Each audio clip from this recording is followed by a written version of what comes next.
Cédric Roussel, bonjour. Vous êtes député des Alpes-Maritimes. Vous êtes présent aujourd'hui au Salon des maires où j'ai cru sentir chez certains élus des craintes concernant la disparition programmée de la taxe d'habitation. Quel est le message que vous leur avez fait passer? Qu'on répond déjà à leurs attentes. Aujourd'hui, je crois que moi, ce que j'ai entendu, c'est plus de visibilité, plus d'autonomie dans les décisions et également dans beaucoup de politique et beaucoup de pouvoir.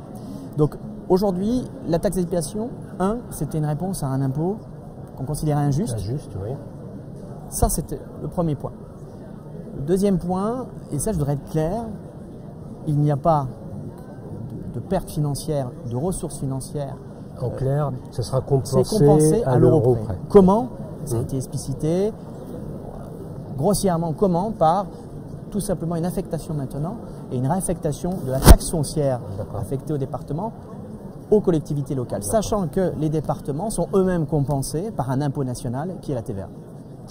Mais pourtant les maires craignent une perte d'autonomie décisionnelle en tout cas.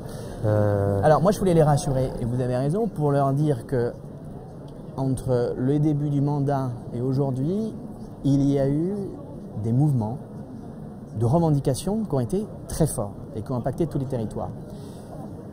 Une politique, elle a un cap, mais en même temps, elle prend le temps de voir si ce cap ne peut pas être donc, je veux dire, rectifié, en tout cas modifié en fonction du vent et de la météo, on va dire ça comme ça. Donc très clairement, vous comprenez bien qu'aujourd'hui, nous allons plancher sur une prochaine loi autour des élus, autour du rôle des élus, parce qu'on voit bien qu'il y a une distanciation qui s'est faite entre nos concitoyens et les élus, et je m'inclus dedans, tous les élus. Donc aujourd'hui, il faut réapprendre donc l'intérêt déjà d'organiser les choses au sein d'une collectivité et reconnaître donc tout l'engagement du maire, puisque c'est un engagement. Donc c'est pour ça que c'est ça le message. Et ce projet de loi, il est dans la co-construction.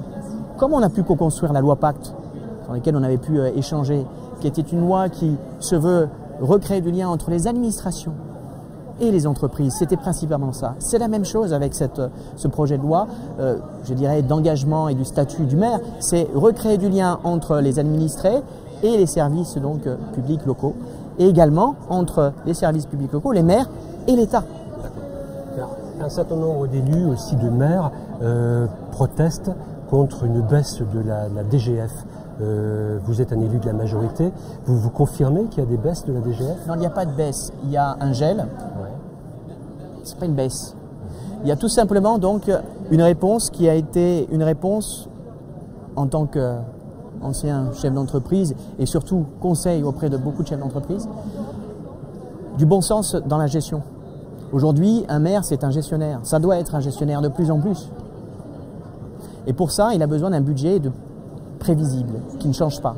Donc, le contrat est très clair. C'est qu'aujourd'hui, il y a un engagement déjà de stabilité des dotations, de contrôle du hausse, effectivement, de ces dotations des dépenses budgétaires, puisqu'on est dans une logique qu'on impose à tous les Français, donc qu'on doit imposer à tous les acteurs, et les collectivités également, sur un point d'intention très clair, c'est la gestion locale des finances donc, de leur commune. Monsieur Roussel, merci beaucoup. Je vous en prie, merci à vous. Bonne journée. À bientôt.